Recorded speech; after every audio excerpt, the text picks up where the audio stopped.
Hello and welcome to the inaugural post of PiracyHappens.net. This is going to be a series of blogs and vlogs covering issues of copyright law, digital piracy, and intellectual property. This precedes my book that will be coming out this Christmas of the same name, Piracy Happens, and covering the same subject matter. I'm going to be dealing with current events that have to do with copyright that really don't get a whole lot of play in mainstream media.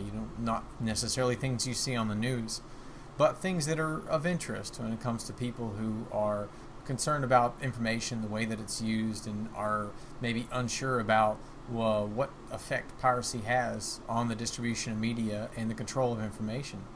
I'll give you an example. EA just recently essentially came out and said that they weren't bothered by the fact that Sims 3 was pirated before the release of the game. This happened as well, I remember, to the source engine before the release of Half-Life 2, and if I'm not mistaken, it happened with Sims 2 as well.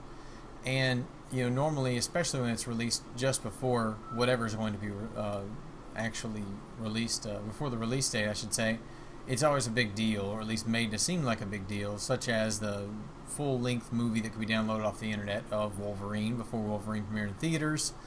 They were looking to, imprison the person responsible, whereas a week after it came out in theaters, it would just be someone pirating a film. But back to EA. The thing is that they're saying that they don't really mind what's happened because they figure that only the retail customers are the ones that are going to get the full content. And Sims, of course, is one of those games where you go online, there's tons of online content that either EA has put up or other people have put up, or things that even EA sanction mods and plugins and things of that nature that have a lot to do with it, as well as things that are only going to be available if you actually register your copy, which is extremely difficult for someone if they have downloaded the game online, because it usually has a code hardwired to the game.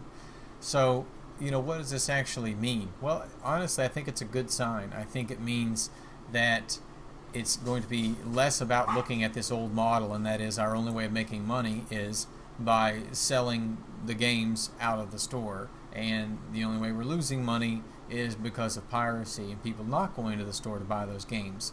Well, thinking outside the box, for once, EA is actually looking at this and saying, no, I think that the people who are going to buy the games were going to buy them anyway, and they're interested enough in the game to pay the $50, $60, whatever it currently goes for, and be able to make use of all that content online.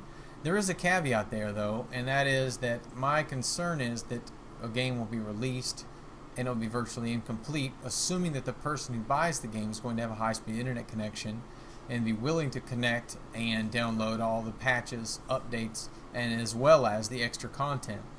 Someone may not even want the extra content, but then they end up with a buggy game because they're not necessarily getting all the patches and updates. In a game that might encourage them actually to release it almost like a beta version, because they say to themselves, well, we have plenty of time to update it and patches and whatnot later, because the retail customers are the ones that are going to be logging on and actually getting these updates. Whereas pirates, who cares? We're going to release a game and it's going to be buggy. They can't update it anyway. And of course, the reality is pirates always find a way to get the updates anyway.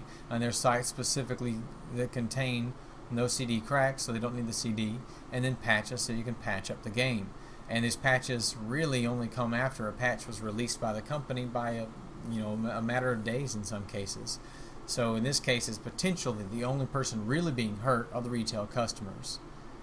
But I'd like to hear anyone else's opinion on what they think this actually means. Indeed, I think it's a good move, but one that has the potential to actually harm the retail customers while not really doing anything at all to address piracy.